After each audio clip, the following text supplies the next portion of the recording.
Hey, welcome back to Crack's Country Cooking. I'm Ben. Today I'm going to show you how I made this beautiful, creamy, loaded potato soup. This recipe was inspired by Tom over at tbsp.com. Saw it on his YouTube channel. I said, I gotta try that, give it my own little spin. It's so good. It's creamy. It's got good texture to it. The bacon, you add it at the end. It's still a little crunchy in the soup. It's like a baked potato, but liquid. That sounds horrible. What a horrible way to describe that. So you need 3 pounds of russet potato. Wash them, don't have to peel them. You can peel them if you like. I like them with the peel still on.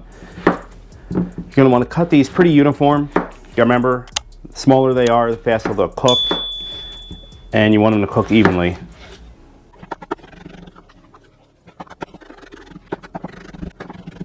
Throw that into a bowl of water to keep them from oxidizing. We'll get the rest of the stuff ready, then we'll drain these out. So now, you want to take some bacon and put it in the freezer for about 45 minutes to help stiffen it up, make it easier to cut. You want a pound of thick cut, whatever smoke you want, hickory, apple, and you want to cube these up as well. Bacon's almost near impossible to slice when it's thawed. This makes it way easier and safer. Nobody wants to lose a finger over some bacon. Bacon's pretty good, but it ain't that good.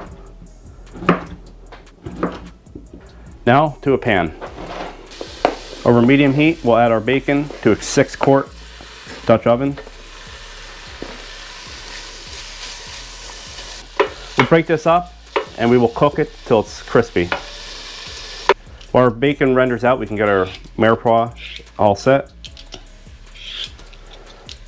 So we're going to peel 3 medium carrots right over the parchment paper, then you can throw it right in the garbage, makes it for easy cleanup.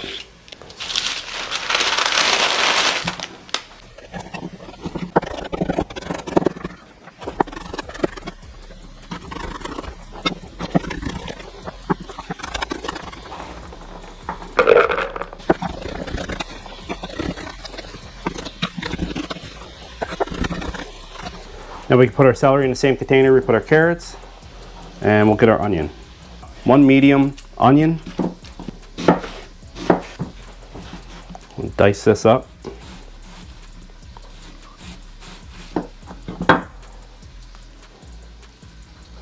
I hate peeling onions and garlic. Sucks.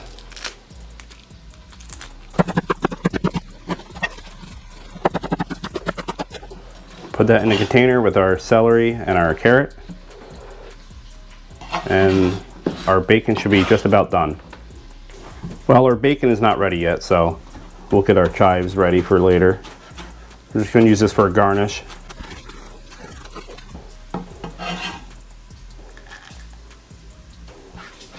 Wish I had fingernails, but I don't. Well, I think that's all the knife work we have. Once the bacon's ready, we can start our soup. Our bacon's ready, so we'll place that in a paper towel lined dish. Then we'll pour off some of this bacon fat that we don't need. You want to add 4 tablespoons of bacon fat back to your Dutch oven, then add your mirepoix. We'll let this go for a couple minutes. Now this is cooked out, the vegetables are a lot brighter. We'll make a well in the center. Add another tablespoon of our bacon fat, and then we'll put our garlic right in the center. Let the garlic get aromatic. Let it sit there for a minute while it cooks down. After a minute, you can mix it in. And we're going to add a tablespoon of flour. That'll help thicken up our soup. Now we'll add some thyme. About a tablespoon fresh thyme. Now we'll add our potatoes. Give that a mix. Add a good pinch of salt.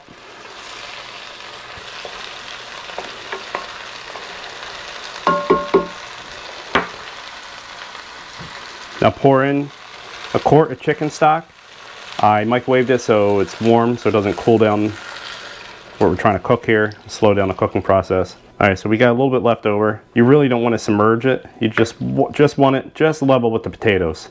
Now bring this to a simmer with a top on it for 20 to 30 minutes. After 15 minutes of simmering, its potatoes are pretty much set. You can squish them on the side and they fall right apart like that. That's pretty good.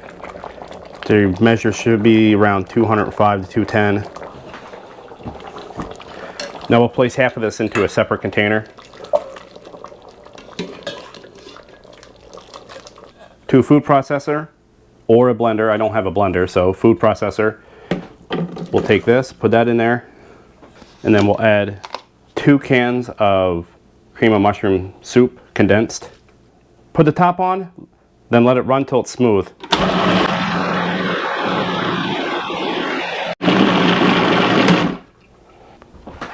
After a minute, it's nice and smooth. Now we will add half a cup of sour cream. We'll let that go for an additional minute.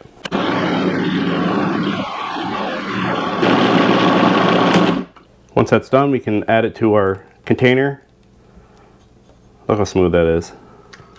Now we'll bring our soup back over and add this to it. This is on a light simmer. Now we'll add our puree back. Give that a nice mix. Nice and creamy, smooth.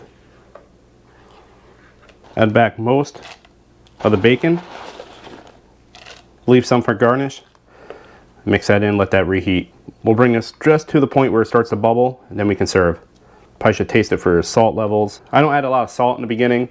That cream of mushroom soup has a lot of salt in it. I get to reduce sodium, but it's still a decent amount. You can always add more, you can't take it away. We'll add just a pinch of salt, a little bit of pepper. Like I said, we'll bring this back to a slight simmer and then serve. Now we'll plate it.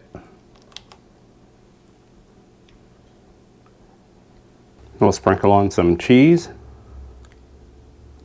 some bacon, and some chives. All our hard work is paid off. Now we get to try it. Look at that. Got the cheddar cheese, bacon, the vegetables.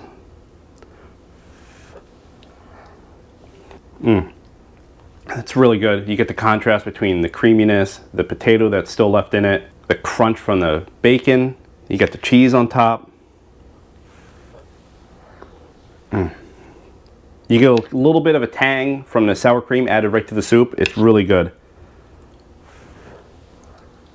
You can't tell there's any mushrooms in here. It does give it a little umami flavor. It's really good. If you don't want to use cream of mushroom soup, you can use cream of chicken. Probably won't notice the difference. If you like this video, hit that like and subscribe button.